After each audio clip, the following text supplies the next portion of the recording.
أهلا ومرحبا بكم مستمعينا الأحبة، مستمعين راديو صوت الفرح من بغداد، أكيد من خلال موجتنا 106.8. كل الحب كل التحية لكم، أكيد نتمنى لكم نهار مبارك وجمعة طيبة مباركة بلمة كل الأهل والأحبة، وأيضا كل عام وأنتم وجميعكم إن شاء الله بألف خير بمناسبة عيد الحب. أكيد اليوم حلقتنا حلقة استثنائية عن عيد الحب، اليوم الجمعة المصادف 14/2/2020.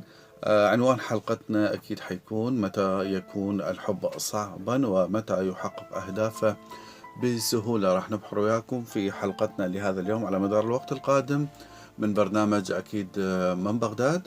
لكم أحلى التحايا من أسرة البرنامج في الإعداد والتقديم لؤي سعدون الماجدي، رافقنا مخرجا على الهواء مباشرة مبدعنا دائما يوسف سامي.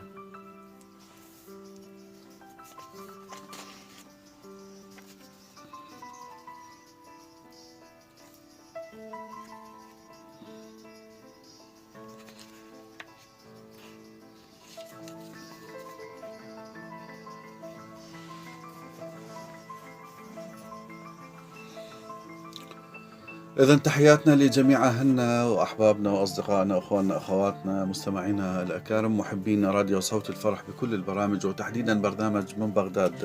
مرة أخرى ننوه أنه حلقتنا مباشرة على الهواء مباشرة، وحلقة استثنائية عن حدث جميل وعيد جميل وهو عيد الحب. وأكيد اليوم 14/2 الجمعة، عيد الحب. كل عام وكل أهلنا وكل أحبابنا وكل أصدقائنا وكل شعبنا العراقي الطيب الأصيل بألف خير بهذه المناسبة الطيبة والسعيدة. اليوم راح نتكلم عن الحب وعن عيد الحب وعن أمور كثيرة راح نتناقش بها على مدار الوقت القادم من وقت برنامج من بغداد.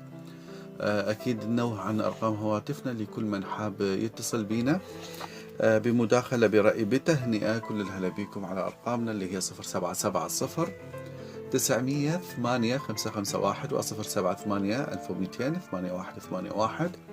أيضا 075 864261 لمحادثة الفايبر أو إبعاث مسج على 0770 5337744. وكل عام والجميع بألف خير.